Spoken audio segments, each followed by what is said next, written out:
So welcome everyone to another regenerative finance lab here in the design school. Today we're going to be talking about flow funding and how it relates to regeneration of the earth. And part of the motivation for this is that we have been working with various different groups who do various kinds of flow funding, and we've been practicing various kinds of it ourselves. And we keep finding that one of the most important power dynamics to decolonize, as if any of you have heard of the work of Alnor Lada, who's a good friend of mine and has recently written a book about basically, in a sense, decolonizing philanthropy and getting capitalism out of philanthropy and other deep revolutionary things. One of the most important relational fields we need to decolonize is the relationship between people who have money and people who need money, and how they can have reciprocal, healthy relationships with each other. And flow funding is a realm of many different ways of leveraging the trust we have with each other to have financial flows occur. And so we're going to be talking a little bit about that today. And we'll see how it's playing out in the design school, how it's playing out in Bhattacharya, how it's playing out in the Earth Regeneration Fund. And you'll start to get a feel for the richness and the immediacy of, like, basically you could start doing this today. And that's what's really amazing about flow funding. And some recipients and beneficiaries of the flow funding we'll talk about today are on the call. So those of you who are recipients of flow funding, from some of the examples that I'll give, if any of you feel like sharing your experiences of it, you'll have the opportunity to do so that we can start to contextualize this more than just the way that I'm presenting it. And Penny, that includes if you want to share some of your experiences of how we've been watching people's lives changed and participating in the process. It's quite powerful. But before we do that, what I want to do is invite Steve Melville to speak for just a moment, because I want him to introduce the 4-part series that is happening starting next week in the design school, because it's very much related to what we're talking about today, but adjacent to it. It's not the same topic, but it's something that will definitely support the kinds of things we'll be talking about today. And I Hey, thought it'd be a good opportunity to invite Steve to share. yes.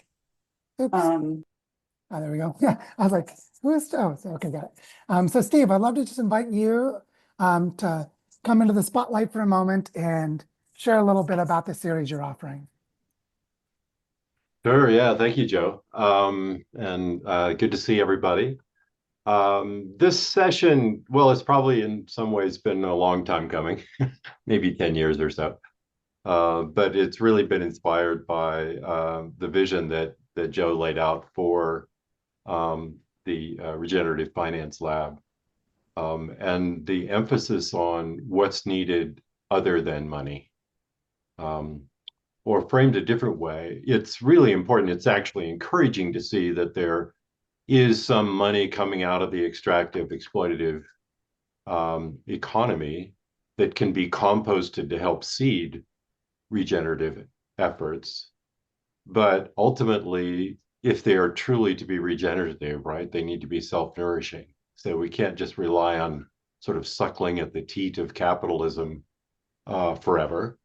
And so how do we create all of the flows, all of the interconnections and so forth that could enable true regenerative community and at bioregional and global scale? And those are questions that I've been wrestling with for quite a long time. My career is in technology for 35 years. And for the last 10, since I left that career, for the most part, I had to go back and refill my own coffers a bit during part of that time. But I've been working on a technology platform in service to those on the forefront of this evolutionary shift that is so evident in this school. And so this, the next 4 weeks, I'm going to be sort of taking a deeper dive into the vision that Joe laid out for the Earth Regeneration Fund. And in the introductory video, he said, regenerating our planet and our human cultural, learning, and financial system. So that's a pretty big ask, as is typical from Joe. And so I'm just trying to take that serious and say, what might that look like?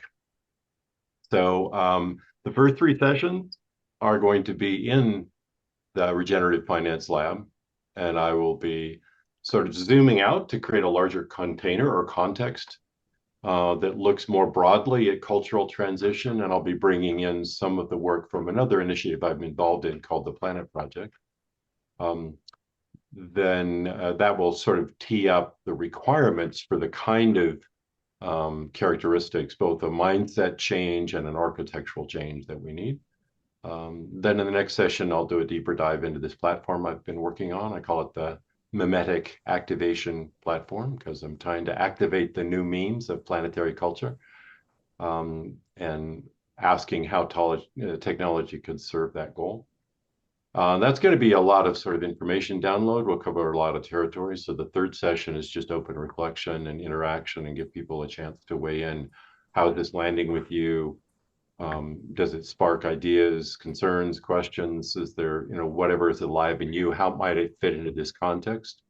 And in the fourth session, then we're going to jump over to the bioregional mapping space because want to leave with a very concrete, pragmatic strategy of what people can start doing right now towards heading down this path, heading down this journey, and how we might actually accelerate bioregional mapping efforts. So that's the program. I'm honored and humbled and a bit nervous about sharing this work with this group, but I've seen so much love and mutual support here. I feel, yeah, I feel safe to come share this, and I'm excited to hear how it may land and what it might bring up for you.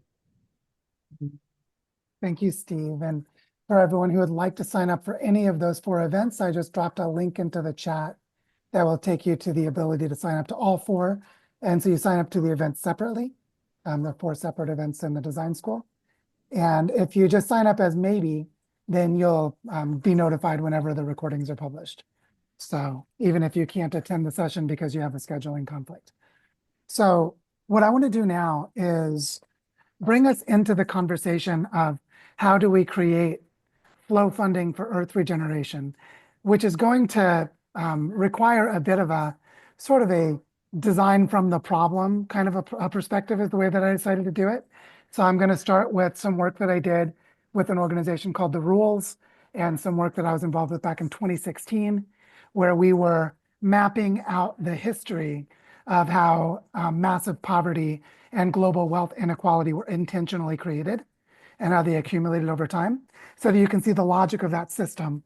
And then we're going to juxtapose it to say, we need the logic that undoes that system. So we'll have the logic very clearly laid out. How did billionaires get created? How did people all over the world get displaced from their land? How were people forced into economic slavery? How did all of that happen? So that we can see what we need to do to undo all of that. And we're going to do it through flows of value exchange between us. And then we'll go from there into 5 examples of flow funding that we've been doing, so that you can see different levels of scale of how this way of thinking works and how all of them are in service to regenerating the Earth. And so with that in mind, I would love to share my screen and get us started. And there will be plenty of time for discussion afterwards. So here we are, ready to begin. And let's get going. So the topic for today is flow funding for regenerating the Earth. And like I said, we want to start by exploring how funding has been flowing, how it's been flowing for some roughly 400 to 500 years. And so to begin, I want to just emphasize that flow funding, as the name suggests, is the flow of funding, meaning that money or other support just fluidly moves from one person to another based on the relationships they have and their shared sense of purpose. And so there are many ways of setting up flow funds. And there's a woman named Mary Ann Rockefeller who back in, I believe it was 1991, realized that the best way she could make an impact with her money was to find people who were community leaders that she could just give something like, give that person $20,000 and ask them to give it to someone else. and trust that they would put it in the most valuable place in the community, and found that that was an incredibly impactful way to do philanthropy. And so by trusting someone else to know best and then giving them the resources to pass along based on their knowledge and relationships in a local context is one of the ways you can think about what flow funding is. But we're going to come back to that. First, I want to go in the other direction and say, why do we need to be doing flow funding now? And it comes from the history of poverty creation. So in 2012, I was asked to put on my cognitive linguistics hat and to do frame analysis. And I was asked to analyze the discourse of poverty, of mass poverty. And what I ended up revealing was that there is a story that shows how poverty is intentionally created. So this organization was started in 2012 called The Rules. And The Rules was about changing the rules of the globalized system. And one of the key pillars for that work was to tell the story of poverty creation. And so between 2012 and 2016, we did a lot of research. We worked with lots of frontline social movements. We did things like stop a tax haven from being established in Kenya. We were able to help a peasant uprising in India to stop a fascist takeover. We were able to work with indigenous groups in Mexico to stop sacred lands from being turned into international airports, and other such really like intense on-the-ground social movement work, trying to undo the story of poverty creation. But in 2016, based largely on some research by a person you may have heard of, Jason Hickel. Jason Hickel has become fairly famous now. Jason was part of the team at The Rules, and he and I worked together for about 8 years. I'm going to show you an infographic that was created to tell the story of poverty creation, based more in the British and US context, but you'll see its global consequences. But as you look at the story of poverty creation, you'll see what we need to undo.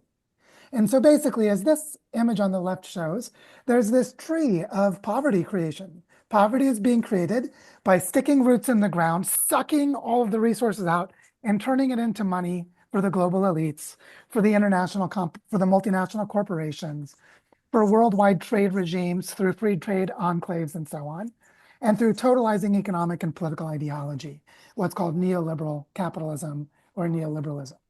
And the way that it got started was it began with the privatization of land in the United Kingdom. In the 16th century British context, there was this thing called the enclosure movement. And what happened was in the 1600s, very ironically, the House of Commons got rid of the commons. And what they did was they privatized the commons, issuing the very first land deeds where there was private land ownership. This kicked peasants off the land, peasants whose families had lived on that land for 2,000 years or longer across the British Isles. And they turned land into sheep runs and created agribusinesses based on financial returns, sort of the early predecessor of GDP and other crude economic measures of today, which means that millions of people over the span of the 16th and 17th centuries were forcibly displaced. This is when Charles Dickens wrote books like The Tale of Two Cities and how horrible life was in the factories of London. Why the hell would anyone leave the farm and go work in those shitty, life-destroying conditions? And it's because they were forced to by forced displacement from their land. The British enclosure movement first created the very first massive scale poverty. Now, I'm not saying no one ever had any kind of poverty before, but to have poverty that is mass poverty, you need to have large populations and you need to have mechanisms that cause large percentages of a population to be in poverty. And that was invented in the enclosure movement in the 1600s, in early days of capitalism. So these impoverished refugees had no choice but to accept the slave-like conditions and rock-bottom wages of factory work.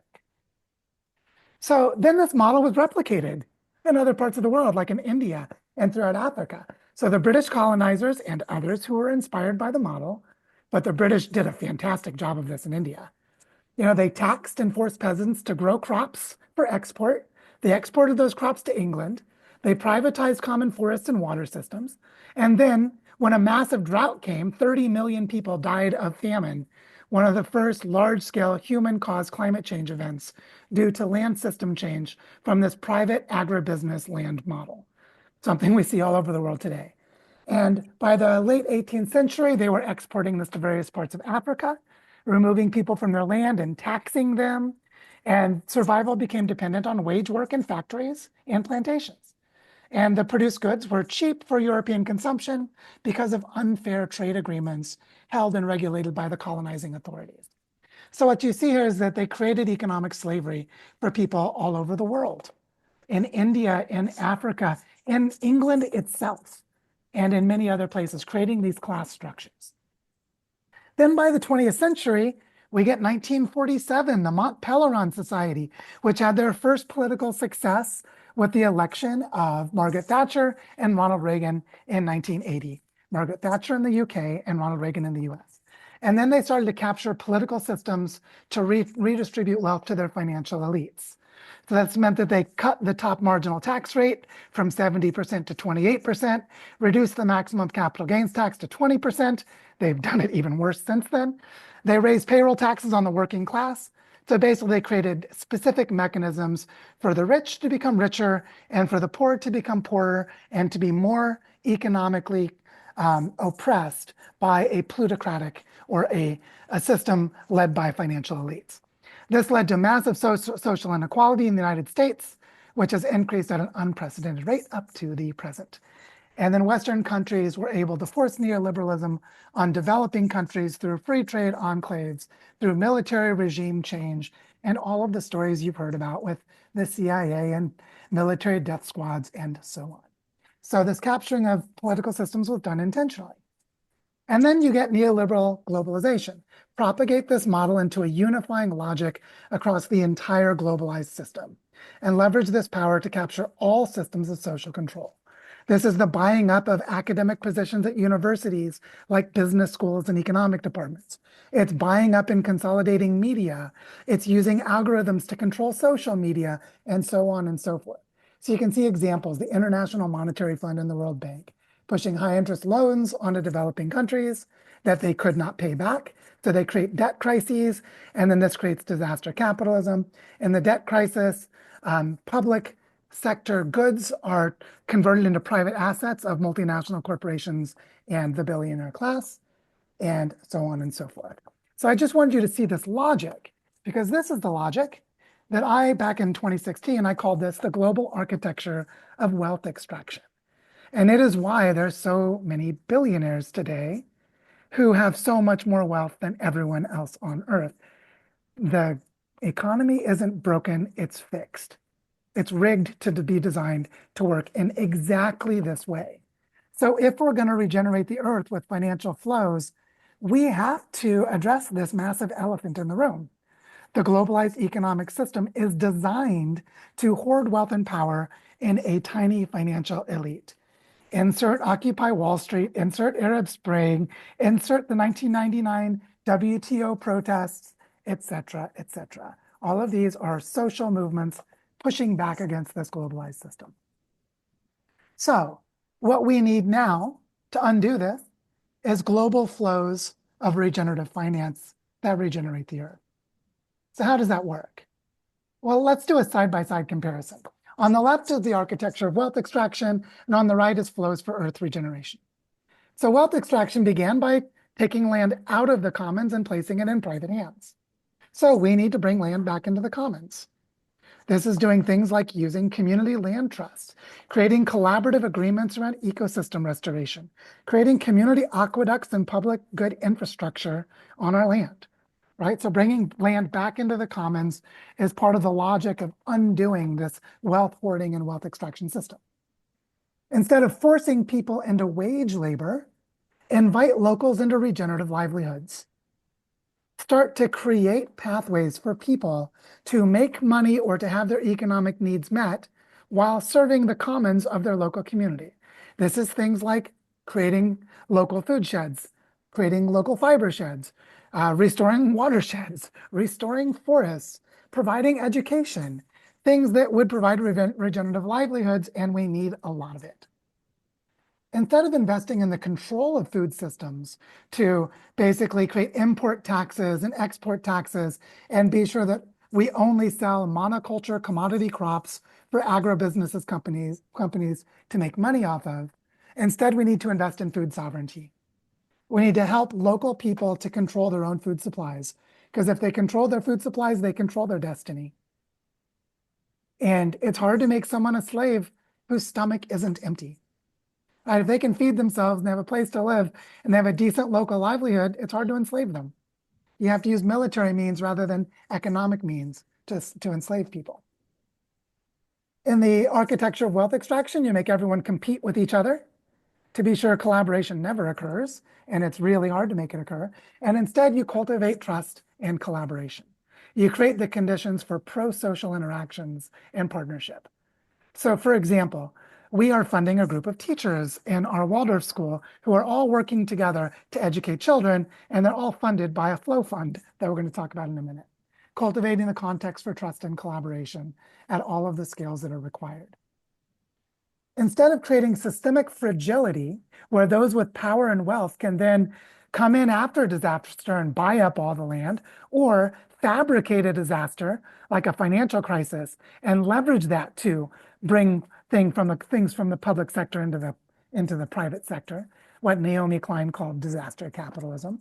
Instead of creating systemic fragility, we need to increase local resilience, create the local capacities to be resilient in the face of changing weather, of crop failures, of other things that may occur locally.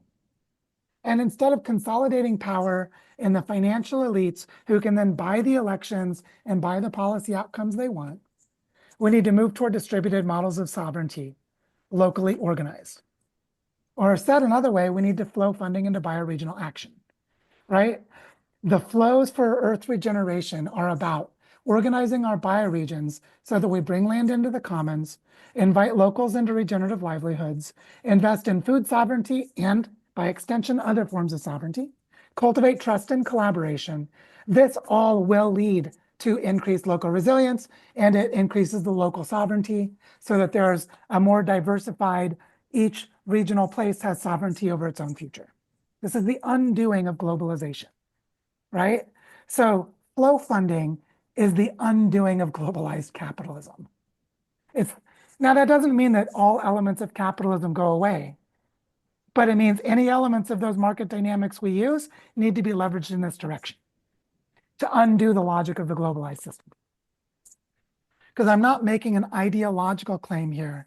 This is a pragmatic, you could call it a recipe or a set of ingredients. These are the practical things we need to achieve for flows to go into Earth regeneration. And the absence of these things in green on the right is why funding does not flow into Earth regeneration. So let's see a few real world examples. I'm going to talk about 5. So we're going to talk about 5 different ways that we are already flowing funding for regenerating the Earth. One is we're going to talk about the Barichara Regenerative Education Fund. These are going to be brief examples. I'm not going to go into a lot of detail about them because each of them could be a presentation in its own right. But we're going to talk about the Barichara Regenerative Education Fund. We're going to talk about the Earth Regeneration Fund, the Kinship Earth experiment that I have just completed, which was a lot of fun. So I'll talk about what that is.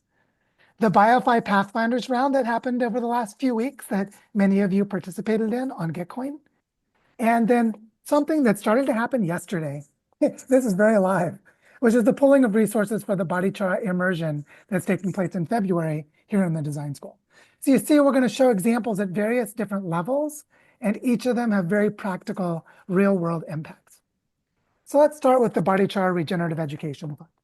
Some of you have seen this graphic on the left, the graphic I created about a week ago, where we have created an education fund. We mobilize money from various places through Gitcoin, through donations, through Penny and I donating our personal money, and we flow it into a portfolio of regenerative initiatives. So here we have already flowed this year. We've already flowed $50,000 into Ori Hindalagua to do reforestation work and regenerative education work. This picture on the right is the kids from our school, Sueños del Bosque.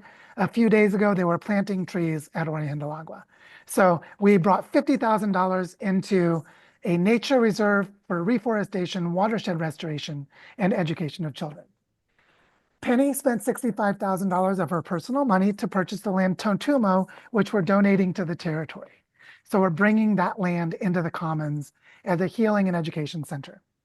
We also raised $55,000 from various sources from private donations, Gitcoin money, and again, emptying the personal bank accounts of Penny and myself, putting everything we have into this work to cover the first year of Sueños del Bosque, our Waldorf school, which is coming to an end next month. The first year is coming to an end next month. So we brought $55,000 into a regenerative education ecosystem focused on small children and hiring teaching staff. And then there's $60,000 that Penny and I are, again, emptying the rest of our savings to start the purchase of a piece of land called Las Ruinas, to bring it into the commons as part of our education ecosystem and as part of Bioparque Moncora. And we've received not $65,000. We just learned a few days ago, the donor of this $65,000 decided to give us $75,000. So now we have funding to cover all of next year for Sueños del Bosque, plus to start a new regenerative entrepreneurship program and a territory-wide activity with children about regenerating watersheds. And so the idea here is that money comes from various places, and people trust us to do all of this very diverse work in our community, and we flow it into a diversity of activities. Money has gone to Bioparque Moncora, to the Nature Reserve Origen del Agua, to Sueños del Bosque, to our regenerative economics hub called Casa Común. We've had funding go to land acquisitions. Penny, I made you co-host. Could you mute people who are making noise in the background, please? Thank you. And the reason that this is a flow fund is that people give us money, or we put our own money into contexts that are rich with human relationships and place-based knowledge to create all of the impacts that are occurring. So here we have a flow fund model at a bioregional scale focused on regenerative education and bringing land into the commons. And also to ecosystem restoration as part of that work. And you can see this blending and the systemic complexity comes about because we are trusted to move the money wherever we feel that it's needed within our territory based on agreements we have with the people who give money to us. Now, the second example I want to share is the Earth Regeneration Fund, where Penny and I received money from the Novo Foundation that we had discretion to allocate any way we saw fit. So what we decided to do was to gift $125,000, $25,000 each to 5 different bioregions. So we've now made arrangements for $25,000 to go to Cascadia, to the High Plains Ogallala, to Barichara, to the Greater Takaranto, and to the forests of the Northeast. Also, in parallel, we arranged for another $150,000 to go to 10 different territories in Colombia through the Northern Andes Regeneration Fund. Now, in this example, the trust is with local organizing teams who know best how to invest the money. And we give the money to them, and they have full authority about how they spend it. So the Cascadia team gets $25,000, and they say, these are the things we need to do with it, and they just do it. They don't have to ask us permission. They don't have to report back to us. They don't have to meet our reporting requirements. They just do whatever they need because we know them and we trust them. And the same is true for all of the other places. So this year, we have moved $300,000 into this burgeoning Earth Regeneration Fund through this network of place-based bioregional organizing in 10 territories in Colombia, plus 4 additional places in North America as we're getting started. And here you can see that flow funding is happening at a bioregional scale or at a landscape territorial scale. Then there's the Kinship Earth Flow Fund, which they're currently allocating funding as in the model of Marianne Rockefeller, which is that they are giving $20,000 to flow funders who then pass the money to local people in their communities. But I entered into an unusual relationship with Kinship Earth when their executive director, Sydney Griffith, wanted to hire me as a consultant to help her develop bioregional flow funds. And I said, well, I'm fully funded, so I don't need the money. So how about if we set up a 3-month contract for whatever amount of money you want to give me, and that money you give me, I promise I will flow it to someone else. Each month you'll give me some money, and that month I will give all of that money to someone else. And so in the first month, I was able to flow $1,400 to local people in Barichara to do branding and communication work for 3 of our local regenerative initiatives while supporting a local person to do the work. In the second month, we were able to allocate some money to the permaculture design course that Elias is running here in the design school to be sure that he could offer lower prices to people who wanted to attend, who couldn't afford to pay for the whole thing. And Elias could tell you, he's got a huge enrollment in a very dynamic cohort of students because this freed him to say yes to a lot of people who could not afford to pay the $350 price tag of that PDC. And then just this week, I allocated $1,900 to buy a computer for a member of our team at the Territorial Foundation here in Barichara, while she is building websites and communication materials for all of the regenerative initiatives for our territory. So here, what's happened is I entered into a contract to give my services of offering strategic counsel. I was offered money in exchange, but I said I don't need the money, so I was trusted to give the money to someone else. And every time the money arrived, I immediately started sensing into my environment and asking, who needs this money? What's the most strategic way to use it? How can I pass this to someone else? And I've started changing the lives of people by making these resources available to them, by just saying, you're doing great stuff. How can I help? Here's a little bit of money to take you to the next step. So this is flow funding at a micro scale. And then there's the BioFi Pathfinders round, which was a beautiful and very sophisticated example of flow funding. What happened was these 7 organizations, whose logos are on the left, pooled $60,000 to run a matching round. Now we placed $55,000 of that into the matching pool. So $55,000 was matched to the donations of the 14 bioregions, meaning all that money was sent to the 14 bioregions. If I understand correctly, it was sent yesterday or today, or it's about to be sent out. And the other $5,000 was set aside for the operators of the round to decide how to use it. And they ended up deciding to allocate that $5,000 to the person who conducted interviews for each of the 14 bioregions and is now recording short promotional videos that each of the bioregions will be able to use. And also 2 people who are doing marketing work to help promote the round, who are otherwise doing it as volunteers. So we were able to flow funding from 7 organizations to 14 bioregions plus 3 individuals outside of those 14 bioregions through an elaborate process of raising donations in the BioFi Pathfinders round. Here, there was a lot of financial flow going on to various different places. And by the way, we're definitely doing this again. It was an amazing experience. And one of the flow funders was the design school. The design school took $5,000 from the money we raised for membership dues, and we put it into the matching pool. So $5,000 of that $60,000 came from your membership dues. So whether you realize it or not, by being a member of the school, you helped fund these 14 bioregions by the way we packed that money into this round. Then the last example I want to give, you can start to see there are a variety of ways that funding can flow based on trust and relationships.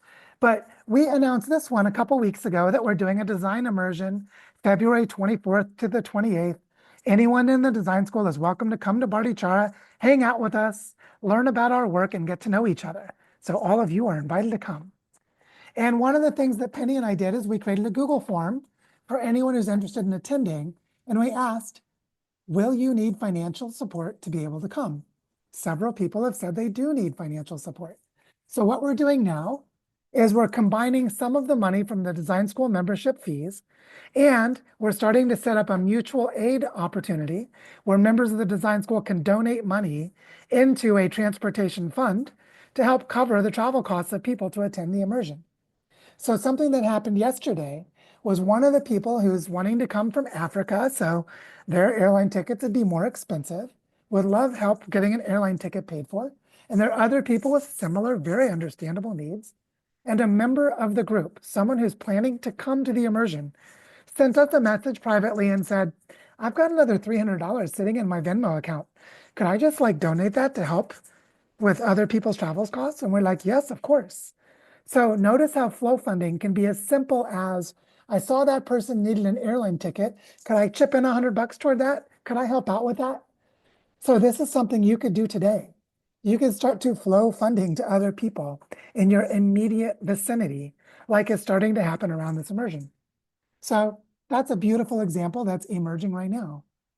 And so in all 5 of these examples, what you'll notice is that the flow funding for regenerating the earth comes from people. Penny and I are flow funders. We flow funding of various kinds at various levels to various different people and regenerative processes so that we can help keep all of these things moving forward on a continual dynamic basis, which means the way of setting up flow funding for regenerating the earth is realizing each of us has the power to do this right now. You can make visible what you need, and others can flow funding to you. You can flow funding to each other.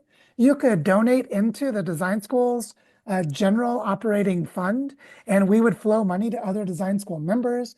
You could put money into the Bodichara Education Fund, and we would flow it into the Regenerative Education Fund of Bodichara, etc. You could donate money into the Earth Regeneration Fund and contribute to flowing it. And so the idea is that it's the people who do this. Flow funds are people who trust each other to move finance around to address each other's needs. And we all hold the power to do it ourselves. And that is a deep process of decolonizing money. And so that was the presentation I wanted to give. And what I'd love to invite is anyone who has been a participant or a recipient of the flow funding we've talked about, any of these models, if anyone would like to share. Like I see Tyler's there, sporting a rather nice beard, I might say. If anyone's there who would like to share their experiences of participating in some of this flow funding, as a flow funder, as a collaborating partner, or as a recipient, I'd like to welcome you to share. And then also, if there are any questions or comments, I'd love to hear from you. So go ahead and just raise your hand and jump on in.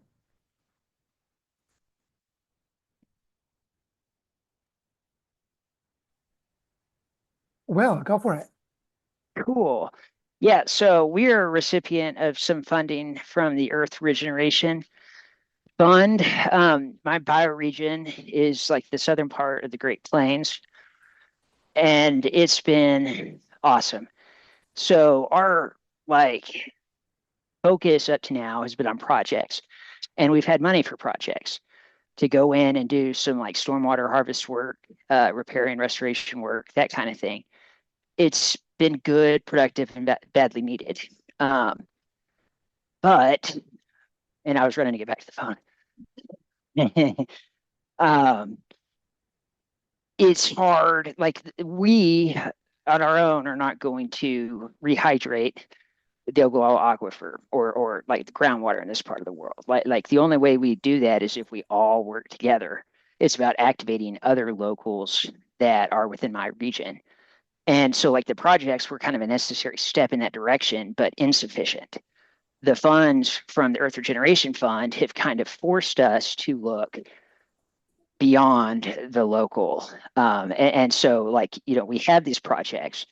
We're not going to spend this money on these projects. We're going to spend the money on like making these projects relevant to the larger region and networking and really activating. And we actually, I sat down yesterday and kind of worked through a budget. And like on one hand, like $25,000 is like, but it's a lot of money. It's not a lot of money relative to the scale or the scope of the problem. But it's just a lot of money to start something. So it's awesome. This whole like the mindset of scarcity is a part of the problem. And that's true in like a water context, you know, where people think our landscape's water scarce. But like whenever it's raining, like it's water abundant, you know, it's flooding. We have problems. And we have, anyway, the scarcity is like a self-imposed myth. I would also say before I go, the comments on the private property ownership, the private real property ownership are like really like that's the critical battle that we engage in. And so we have these like local communities within the landscape. The communities are disconnected from the landscape that surrounds them because they don't own it. Somebody else owns it. And that person is very often like a fiduciary. They have a duty to optimize or maximize revenue. And that's like the fundamental issue.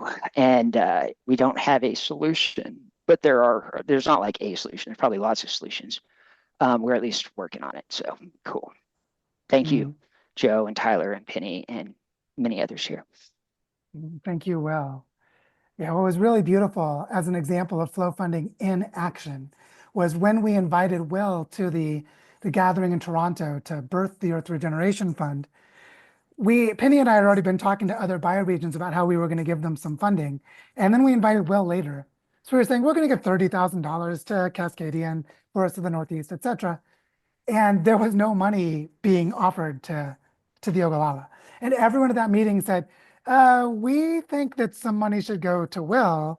We would each happily give part of the money that was going to come to us to Will's work. And so the four other bioregions said they'd give 5,000 of theirs to drop from 30,000 to 20. Notice, or 25. Notice that is them being flow funders with money they haven't even received yet. And then Penny and I said, well, we'll just throw in another 5,000 from the design school. And so that we get to an even 25. 5,000 reduced from the four other bioregions plus an additional 5,000 from us, got all of them to that equal footing of 25. And that was a group process that emerged in the conversation at the time. And everyone practiced being flow funders, even before they'd received the money, just to show you how dynamic and beautiful it is to say, oh, we actually get to decide how we use the money. You as the funder don't decide, like, no, we decide or you decide because we trust each other. It's just such a different way of doing things. So, okay, Tyler, over to you.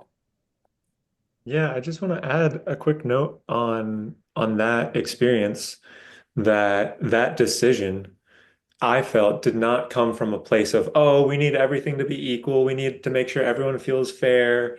It wasn't playing any of those games. It was a real sensing into what are the needs of the people here and the whole.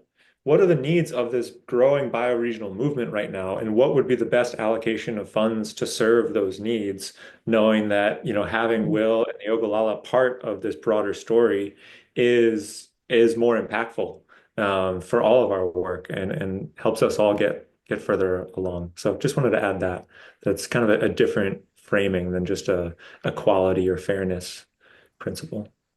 Thank you, Tyler. And this is actually a big part of operating as a commons. A commons is defined around a shared purpose. You need to have an understanding of a shared purpose. And in this case, our shared purpose was around the regeneration of bioregions as a network with exchanges between them, which is where the insight that Tyler just brought in was so obvious in the group, so obvious. So thanks for that, Tyler. Brandon, over to you.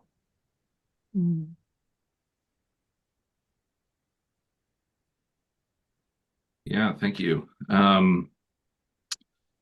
Yeah, I just want to jump in maybe for a brief minute, and I don't think I'll go into too much detail, but I did just want to say how important and amazing this kind of idea of bioregional financing, flow funding, and this major shift in both philanthropy and then how money is moving, of how critically important I think that is and has been, especially for our work with Regenerate Cascadia. It's been amazing also to see the impact it's had on bioregional organizing teams, on helping spur the creation of bioregional organizing teams, and then really shifting the conversation for how we start to talk about things in a collaborative manner rather than a competitive one. Cascadia, I think, is really leaning into the idea of bioregional financing facilities, growing regenerative funding ecosystems, aligning funders and local investment networks in a very real way. And so we were lucky enough to be there for the kind of the birth of the Earth Regeneration Fund in Toronto. I think one of the things I'll just name about that was that we spent a week, and I think more important than the money was the time that we got to spend together. It was wonderful, and it was so nice to get to know people. We had 5 different bioregions, and Kinship Earth was there, and Tyler with BioFi was there, and just to be able to spend that time together and talk and get to know each other was really nice too. I'll name that we were also part of the Gitcoin funding round. And again, that was a really incredible experience. And again, I think more important than the money was the ability to do this together. And that was the first time that I've been doing this work for a really long time, but I just want to name how amazed and how great it was to see a true portfolio of bioregional organizing teams that beyond just landscapes and other things, but that were actually starting to come together and to be in the same room as so I think the Greater Tacurano bioregion was there, Salmon Nation Collabs was there, the forests of the Northeast were there, um, but all the way to Reconnecting Northlands, which is an amazing Maori organization that's doing some of the most amazing rights of nature work in the world. You had Sacred Amazon Headwaters, which did the Bioregion 2030 plan and is working to protect 80 million hectares of rainforest in the Amazon. And so to start to see this like global collaboration is just really, really cool. And also, there was the Refi Mediterranean. And so you really are starting to see this collaboration and scale that's really cool.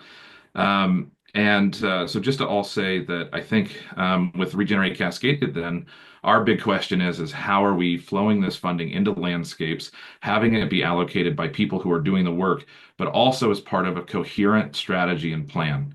And I think that that's also something that's really cool is that we need to be smart about how we're creating very targeted regenerative interventions against kind of these extractive and capitalist things. And I think that that's really emerging here. So, yeah, just want to say it's also supported all the work that we're doing, and we're excited to flow that on because people need to be supported doing this work in many different ways. Thank you so much, Brandon. I completely agree about the global feel, like the planetary feel. We're in a different moment for sure. Vivo, over to you.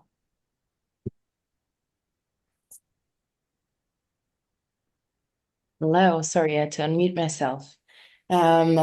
Yes, first of all, thank you for the presentation. I would like to, it was so insightful, the history that just blew me away. But what I would like to add is that I am currently a recipient of some type of flow funding that I am able to receive because someone from the design school that I'm sure many people are familiar with, Beans, was holding a presentation on mini grants here in the design school. And I'm by no means an expert in crypto. I'm totally new to it, but it's awesome to see that this new, I mean, it's not that new, but relatively new, way of finance is emerging in with a decentralized approach that is also completely different from what we've seen before. And also linking that to the spaces that are created, like the design school here, where we have a network of people that come together and flow in their knowledge for free, giving that away for free, investing their time with no like financial return to share their knowledge and in this case it led to me actually receiving a mini grant because Beans generously decided to sponsor that grant that I applied for. So yeah, it's just lovely to see how all of these things connect with the flow funding in terms of actual money that gets redistributed, but also what we've been seeing before in the design school of decolonizing our minds from seeing that not all capital is money, but is time and knowledge and invested and shared in spaces like this. So that's what I wanted to share.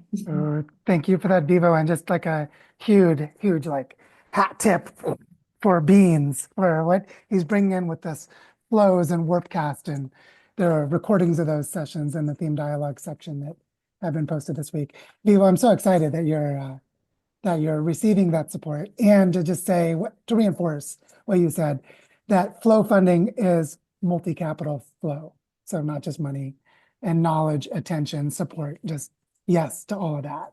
And I'm going to pass it over to Ben Roberts, who has a lot of experience with these things and has actually worked on various models in the past.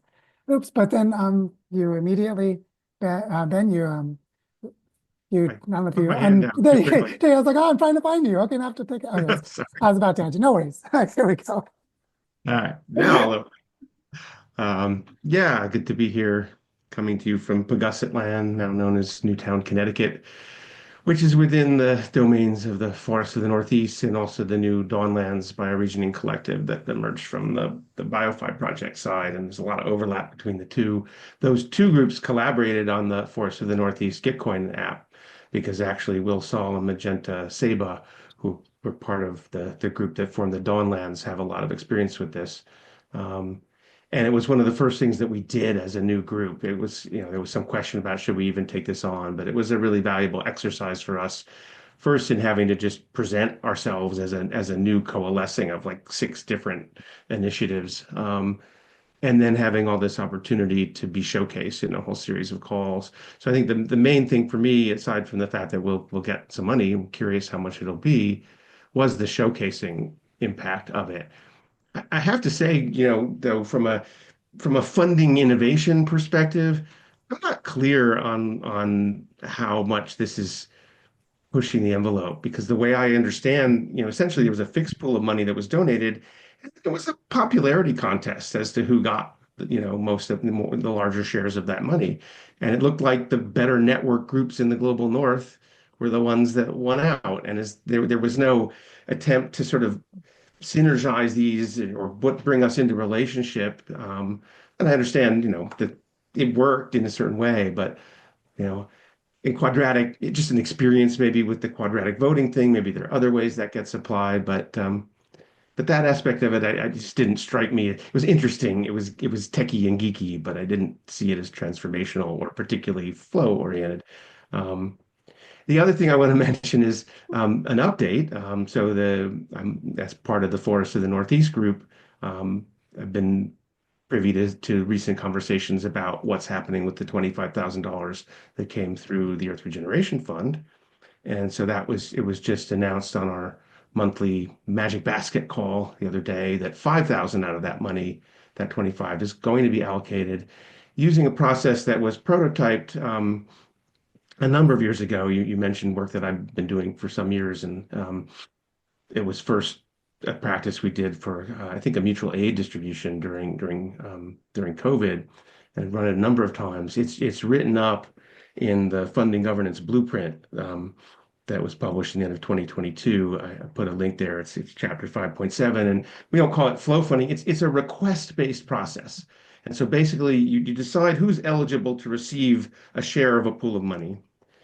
And there may be some criteria around what entitles you, even if you're eligible, to ask for some, like I'm going to do some work around some collective project. That's how we used it for the blueprint. There were 30 people collaborating to write this paper over a year. If you were part of that collaboration, you could ask for some of the money we had. But there's no deliberative process and there's no voting. It's simply we get visibility on what everybody wants, and there's some adjustments based on what we see. You can object if something's out of integrity, but basically then it gets divided pro rata. It was designed to be a very lightweight process so that you didn't spend more time allocating money than you were going to spend doing the work the money was meant to allocate. If it was a group sort of doing stuff on the side where it's nobody's full-time job. So if that's something that people are interested in, you can read about it. We're using it in Cofundico. Elias has participated in this. Brandon and Claire, I think, are still owed some money from round 3 in Cofundico that you never asked for, by the way. It's still there. Yeah, and it's just it's got some of the same trust-based principles because we're not evaluating everybody. There's no deliberation. If you qualify, you get some money. It's only a question of how much, and how much is a question of how much everybody decides to ask for once they can see what everyone else wants to ask for and what everyone else wants to do. I've run it about 19 times now, maybe different contexts, and we're going to try it again with that 5K. Thank you for that, Ben. I want to add a comment in support of your criticism, or criticism is the wrong word, maybe. The fact that the Gitcoin is, well, I say the quadratic algorithm is biased in a particular way, and it does become a popularity contest. And there are 2 basic ways that it's been addressed. One is to, in a sense, manipulate the algorithm to create the normative outcomes you want. So what we did in the BioFi round is we set a minimum and a maximum. Where like no project will have more than 6,000 and none of them will get less than 1,000. So we were already shaping the distribution to be sure everyone got some amount. So there are things you can do, and then you can make that transparent. Say we've changed the formula because of what our values are. And that's one thing you can do. And another thing is the work that Will Ruddick at Grassroots Economics has been doing. And for those who don't know Will Ruddick and his work, those guys have helped create something like 300 community currencies in different communities all over Eastern Africa. And they're based in Kenya. They're doing awesome stuff. But Will Ruddick and Grassroots Economics, we sort of came in first with them in the Ma Earth land regeneration round on the same Gitcoin, where there was another community round. And Bodichara got $25,000 in matching funds, but so did Grassroots Economics. And Grassroots Economics decided to put that $25,000 into a commitment pool to show people there's a different way. And it's just another model again. A commitment pool is you create a voucher of something you agree to do, and someone gives you money to do the thing you vouched to do. And then you create a currency exchange dynamic around it. It's a way of prototyping a community currency. And so Will just made it public. We're getting a bunch of people to support us. We went way out front in Grassroots Economics. We got the maximum you could get in matching funds was 25,000, and they're putting it into a commitment pool. So just to say, there are many interesting variations on this, and I'm glad you brought it up, Ben, because it is a real issue in Gitcoin itself, but in the Web3 world, sort of writ large, where some of these tools can be used to do things like a commitment pool or other things, it starts to get really interesting. So really appreciating the point you brought up to invite us to recognize there are plenty of other models as well. And Elias, over to you. Yeah, thank you, Joe. I love the presentation and I love the approach. It feels very regenerative to me. And yeah, I'm not sure if I will be able to articulate well what I'm feeling about this $1,400 support. But yeah, I think they were first very energizing for me because and it helped many participants to join. And it freed me from a lot of maybe frustration in the beginning because I was thinking if this PDC would be profitable or not because I would be investing a lot of energy and time in it. But this support really freed me and allowed me to focus on yeah, the quality of the experience I will be providing to the participants and just looking, trying to yeah, have as many people, motivated people joining to form a nice group, which we were successful at making. And I'm very excited about it. And actually, at some point, I stopped counting how many people we are supporting, but I think we could support maybe more than 8 people to join. And yeah, that feels really amazing. And this kind of regenerative finance, I think, makes yeah, leads to there is a feeling of abundance. Like, okay, even if we make a surplus, we will share it to do regenerative work, but also it makes you feel like you want to give more and you want to give back and you want to support more. And that feels really amazing. So yeah, thank you for leading this process, you and Penny and everybody. I just want to add a comment about what Elias just said about the multiplier effect, which is a modest amount of money, $1,400, is going to someone in Tunisia. And, the dollars doesn't work exactly the same in each context. So there may be more or less spending power.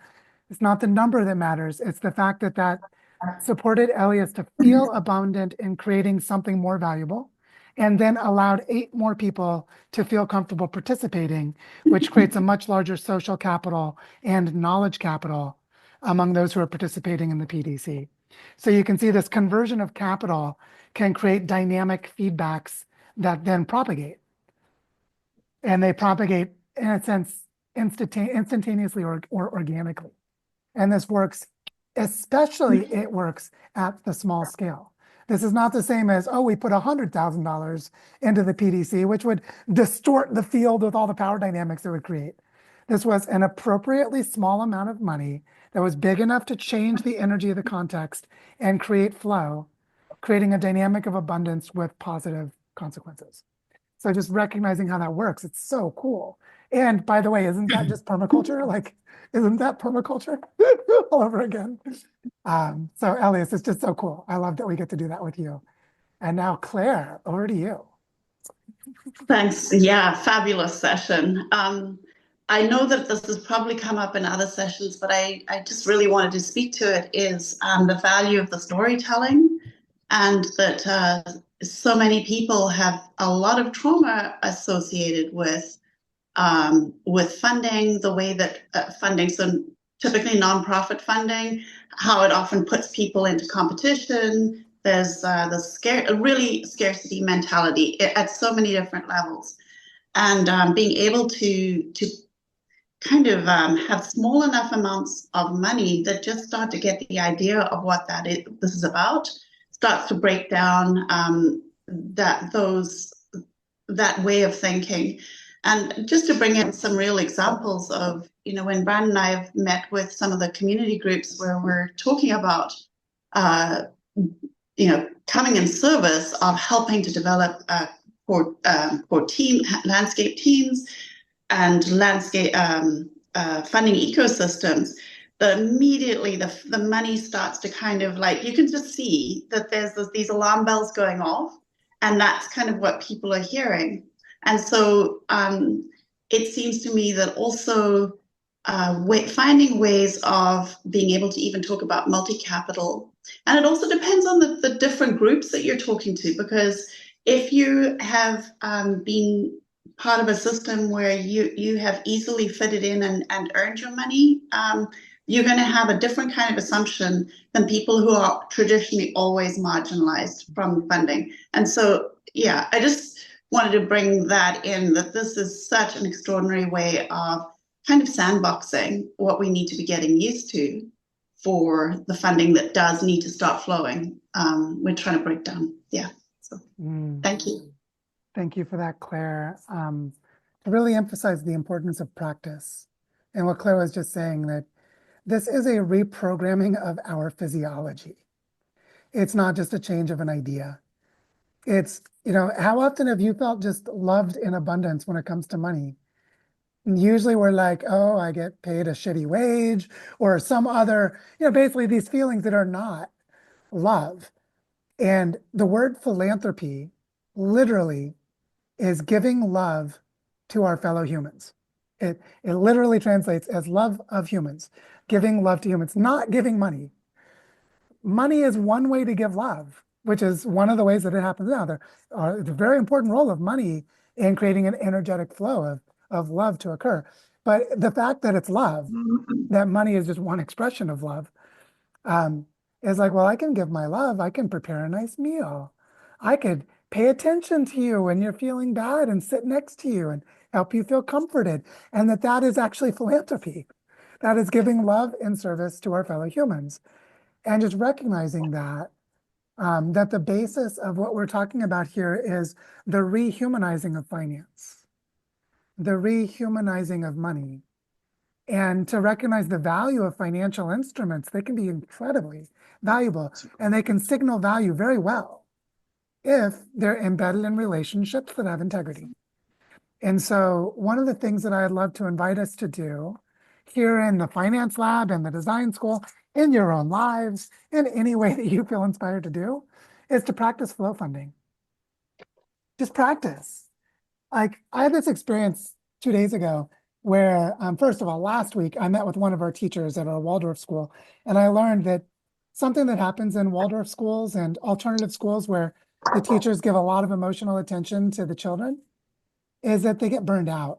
And basically they're always on. They don't really get breaks very easily. And people will be like a Waldorf teacher or a Montessori teacher for 2-3 years, and then they stop because it's hard to keep that energy. And so this teacher from our school came to me and said, do you think it might be possible for us to provide therapy or body healing practices to our teachers? Like a massage or something. And I was like, hell yes. If we're creating well-being for our children in the school, we should create well-being for the adults too. And then 2 days ago, so that was last week, I had that conversation with one of our teachers. 2 days ago, the woman who hired all the teachers that leads our pedagogy team, Anna Maria, sends me a message and says, so I was talking with this massage therapist, and we could get a massage for each of our teachers for 70,000 pesos, which is like, 15 bucks to give them an hour-long massage. Do we have money in our budget for that from Sueños del Bosque? And I said, I'm not even going to ask Penny. Penny's been managing the budget. I'm like, just tell the massage therapist that we want one for all of our teaching staff, and I'll pay for it. So I ended up donating about $100 for 7 people to get a massage. Do you know how good I felt doing that? And then when one of the teachers writes into our little WhatsApp chat, like, thanks so much for caring about our well-being. And I'm like, your well-being is why we're able to have this school. Your well-being is why our kids have well-being. Of course, we really value giving you a massage.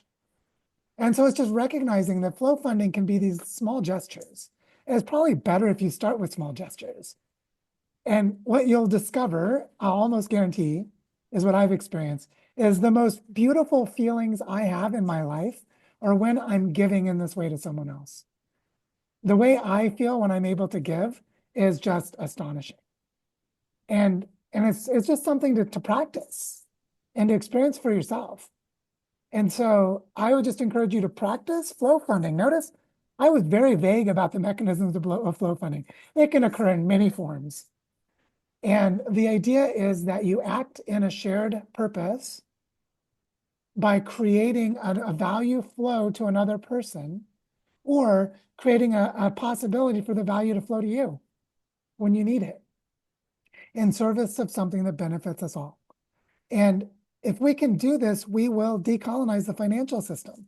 It'll take time. It's not like we're going to get the billionaires to figure this out tomorrow or anything like that. But what I think we're going to discover is through microflow, flows of a few, I'll use US currency as my basis, but like a few dollars up to a few $1,000s, total game changer if those flows happen in the moments that they're needed. And if those are happening every which way and mycelial flows, then we're doing something real. And maybe that's my plug again for what Steve Melville is offering, because I know what he's going to be sharing, and we've walked through the slides, that a lot of what Steve Melville is going to be sharing with us is the worldview from which an architecture emerges for how information flows. And just as an example, if you go on Facebook, who owns your data? The company Meta, right? Meta owns your data. Can you access your data? Can you do with it whatever you want? Can you tell them how they can and can't use it? No, you can't. They own it. So there's something about that relationship not being in integrity at an information level. So when we start to think about how we structure information for these flows to occur, we need them to get to the level of watersheds, of ecoregions, of bioregions, of Earth system processes, of continents, of the planet. That's what we need them to do. And so if you take this flow funding idea and go back and watch Chris Deal's 2-part series he's done on basically collective intelligence inquiry supported by open data analytics, super nerdy topic, really valuable and cool. But what if you're doing that in a flow funding model? What if flow funding is accompanying the data analysis and the inquiry? You're like, oh, these are the strategic pieces of land that we could change the grazing patterns to restore this aquifer, and we flow support to it, right? Like, wouldn't that be like smart? Wouldn't that be a great way to do things? And so what I guess, what I'm wanting to say is that we don't have to wait for anyone's permission. Each of us is sovereign to do this at any time.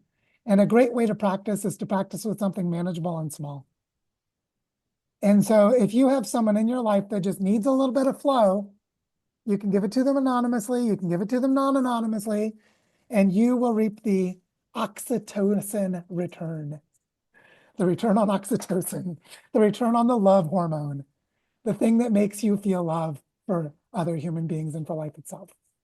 And you will be life expressing love. And so what we're doing with the Earth Regeneration Fund, what we're doing with the Design Schools Fund, what we're doing with Barty Char's work, what they're doing at BioFi, what we're doing in these Gitcoin rounds, is we're creating flows and exchanges based on trust and on real world context.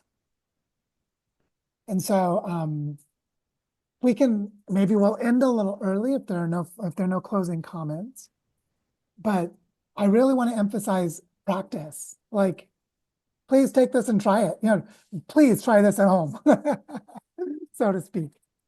And then I see John's got his hand up and Victoria's got her hand up. So maybe we'll fill up a little bit more of the time. So John, over to you. Yeah, hi there. I just wanted to put a parallel agenda that we're seeking to achieve here. So we're trying to flow fund, how to put it? We're trying to flow fund transition to net zero. Now, what I mean by that is we're working in the Upper Thames in Oxfordshire in England on small projects, nature projects, or watershed projects, all sorts of things. But we have quite a bit of funding that's come from central government in Westminster. Now, the reason why we've been given that money is because our proposal is based on community ownership of renewable infrastructure. That's relevant because what we've also done at the same time is scale it to the North European region context. So we're now partnering with a number of other organizations in Northern Europe, including Scandinavia. What you were saying, Joe, about bringing land into the commons and about food sovereignty is exactly what we're looking at, because it's not food sovereignty, it's energy sovereignty, in which the control of the infrastructure by ownership becomes central. What we then do is create markets across entire regions, entire landscapes, in order that there's the potential to generate this flow of funding across the whole area. Now, the option we have at the moment is to do it in quite a conventional way and do it as a community-owned infrastructure agenda. My take on it is more that to be able to produce it as a flow funding concept can completely break open what the infrastructure for renewables is, because there's so much money being thrown out there by so many governments. In Britain alone, there are I think it's like 5 billion going towards renewables in transition. They're wanting to put 400 million into community ownership, but that will come out in a very conventional way. So what we're trying to do is integrate land, energy security, energy sovereignty, all of these elements, but by redefining the whole narrative for what one would conventionally describe as renewables, but of course that's siloed and doesn't really mean that much. So we're trying to bring it out into a flow funding agenda in which the land becomes central and the sovereignty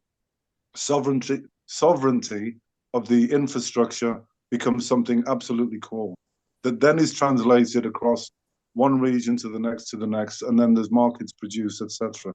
So that's something that I'm very eager to have established within the context of the group. Yeah, thanks for that, John. I think one of the things that'll be really powerful is to explore the way that storytelling emerges at whichever scale is most relevant, whether it's the Thames watershed or some other scale, to be able to prototype the sense of belonging and connection.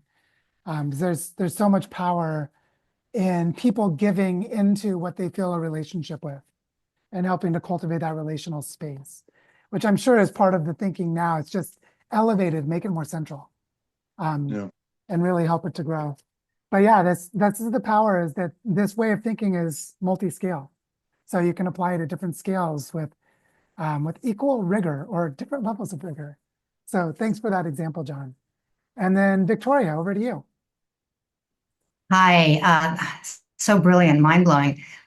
We have an opportunity on what they call Giving Tuesday, which is December 3rd, and all these nonprofits put out their end-of-year funding requests.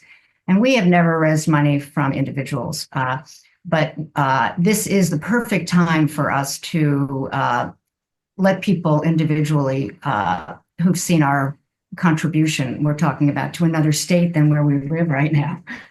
But we just came back from a conference where everybody was kind of renewed with the thing that you've been working on for a decade is actually going to happen in the next months. It's like, wow.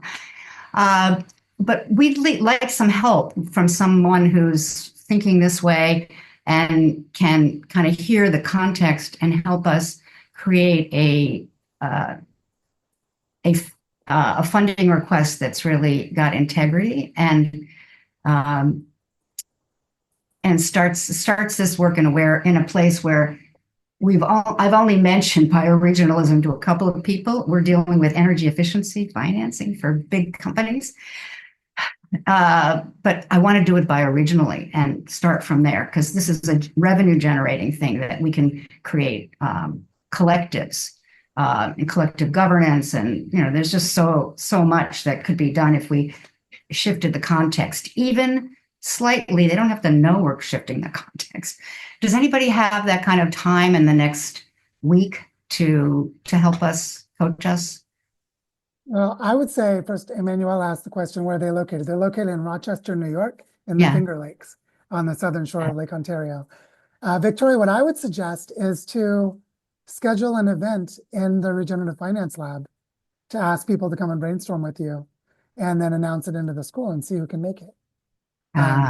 Because one of the things that Penny and I are noticing, and Penny could definitely speak in more granularity about this. Many of you are talking to Penny right now as she's organizing a lot of you to lead different activities in the school. But one of the things we're starting to see happening is people are wanting to be able to create mutual aid and collaborative support with each other. And it's a bit touchy how to get started. It's like it's, not touchy as in it's going to be hard to do, but just that we need to, enter into the space gently and not create too many protocols, but create some clarity just so that we can figure out how to do it as a school to create the spaces for it. But I think hosting an event where you're like, would people come and help us to conceptualize and articulate the specific ask, that's practice. That's like people get to practice by coming and helping you. And so I think that kind of thing is a beautiful opportunity to post here in the school. And another thing that Penny and I are holding attention around of just how do we do it in a way that's coherent is when people are working across communities. How can we have events that are not just in the design school where you could invite someone who's not a design school member and it's, like, how do we do that? I think our experience with the Bio5 Pathfinders round was a beautiful example of cross-organization and cross-community collaboration. But we all need to get really good at that. And so just holding that awareness, you might do some little thing like just throw up an event here in the finance lab and see who comes. But be thinking of how do we invite other people? Like you might invite people from the forests of the Northeast who are not in the design school by reaching out to Ben Roberts or to Kitu and Chaz or something like that and just see who shows up. Because the Finger Lakes are not that far from where they are, even if it's not the same watershed, the forests are similar.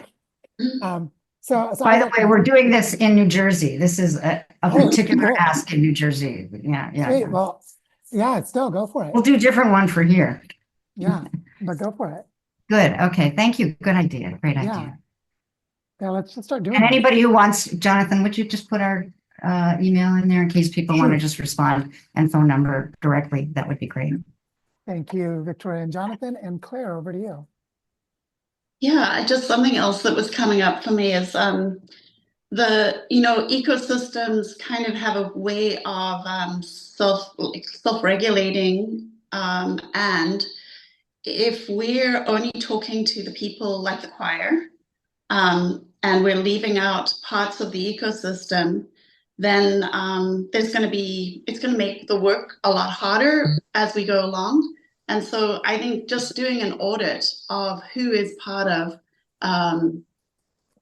the people that we're talking to and who is not there and who kind of is actually ready to have those conversations, but in those areas. Like I'm thinking about local businesses, some of the, even the forestry companies, like in our area, like who could we talk to where we're not trying to, they actually strongly hold a lot of the same aligned values, but they're struggling in those areas and making sure that we're just paying attention to, as we're developing the narrative, that we're developing it in a way that's going to be useful as we start to ramp up. I just felt that diversity needs to be spoken to, because I do often see that it's easier and it just feels better to just go to who we know, but to kind of, put yourself into the discomfort of going into spaces we don't normally talk in.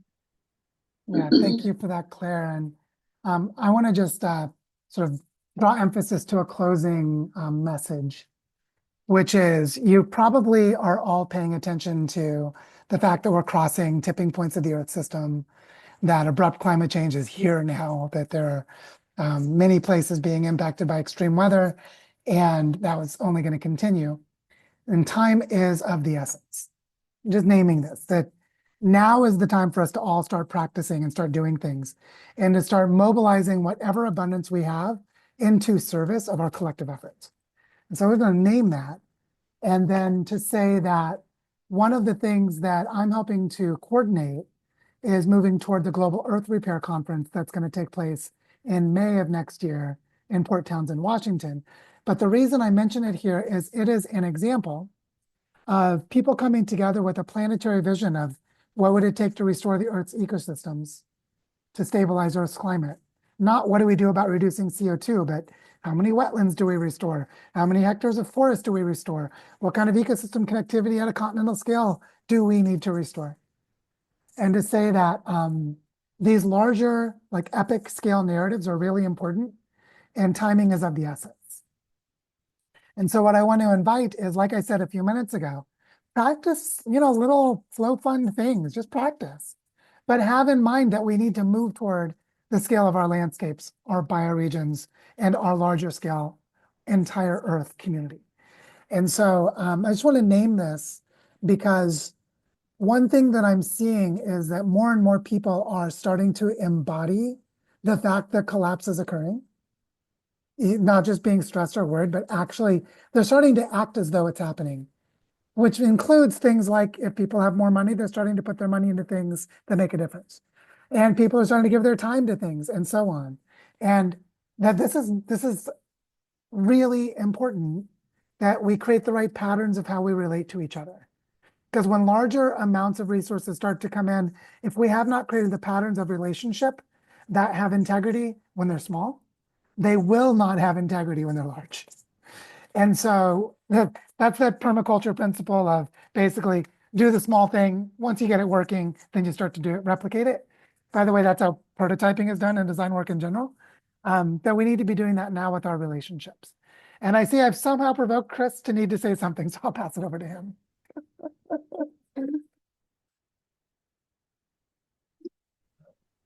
See, did I unmute here? Yeah, I think I did. Just a very quick question, Joe, because this is what you're raising here around the narratives is really top of mind for me. And so I was curious if you had to give someone just one reference as like an on-ramp to wrapping their head around tipping points and kind of where we are, what would that be? Oh, that's a very good question. Earlier this year, R3.0 hosted a series of community dialogues in the build up to their conference. One of those dialogues, they asked me and another man named Avit, right? Yep. Where I gave a talk about tipping points of the Earth system, and then he talked about positive tipping points to create transformational change. Yeah. And I would recommend either the talk that I gave or the session where he responded to my talk and we had an exchange. And I know that they're on Vimeo. I'd have to go and try and find the links. Oh, again, so I'm familiar with both, and I can totally dig that up. I just wanted to get your kind of gut reaction because I know that this is something I feel like I feel sensitive to. I mean, when I was talking with a woman just very recently who was asking me about my work, and without kind of testing the waters, I went pretty deep with her, and then I apologized at the end because I know I was like, I know that was a lot that I just shared with you. She held it, but I'm just sensitive to kind of blowing people out of the water if you tell them the full story straight away. Mhm. And certainly your talk where you're in the beginning said, you're not in a good headspace, don't watch that. And I thought I was in a good headspace. And then I watched it and I was like, oh my God, I'm not in a good headspace. Well, I know one thing that I do is I just have a casual demeanor when I talk about really serious things, and I tend to use the superpower of humor, which is Okay. which is minor little jokes, Yeah. like to say, well, I mean, the Amazon's collapsing and it's a pretty screwed up thing, but at least we can plant some trees. And you're like, what? Like, wait, that doesn't really compute. Like, no, I know it doesn't compute, and I'm making fun of myself for not being, Yeah. logically consistent. Now, maybe that's a bad example, but Penny will tell you that my jokes often aren't funny. You My ask someone my else daughter's almost old enough; she'll things definitely tell you that to soon. But I would say that the key here is to recognize that there is a sort of a demographic that I have identified, and Penny and I were talking about it this morning, of the kinds of people who can be the most helpful with financial resources. They're not the extremely wealthy. They're not the people with $100 million or billions of dollars. They're the millionaires. The kind of people who have, like a $2 million house in California or something like that, and a few $100,000 up to a few $1 million in savings. The kind of people that can put between like $10,000 or $20,000 up to $250,000 into something they care about and not be bothered by it. Like the person that's donating $75,000 to our school is a good example of this. Or the kind of people who have land that's highly valuable, that they could put that land into service, right? They could donate their land or make it available. And this is because these are, the kind of people who have IRAs, who still have retirement accounts, right? Like there's a demographic of these people, right? Like there's a little wedge. They're mostly, North America and Europe. There's an age range where most of them are, but there are tens of millions of these people. And collectively, if they participate in flow funding, where you're getting someone to contribute a piece of land or $50,000 or $100,000, that's a game changer for local work. And so trying to build the story for people that are in that place, people that might be in their 60s or 70s or maybe even 80s, who are pretty aware of what's going on in the world, who have some resources and are aware that they need to be thoughtful and strategic about what they do with it. And then you just have heart to heart with those people. And then you're doing fundraising basically, but it's like, but it's actually a gift to someone to help them know what their legacy might be. So, do it with love and kindness and honor that they may say no. But I think that especially in places like the US, there are enough of these people around, that meet these criteria. There are enough of them around that you'll find a few. And they will help you flow fund from like a few $1,000s where you do some little things that are pretty cool to sustaining a movement and building it in a place. That's the difference between like $20,000 or $30,000 and $200,000 or $300,000 over the span of 2 or 3 years. It's the difference that gives you direction and accumulation and capacity and the stories you need to keep going.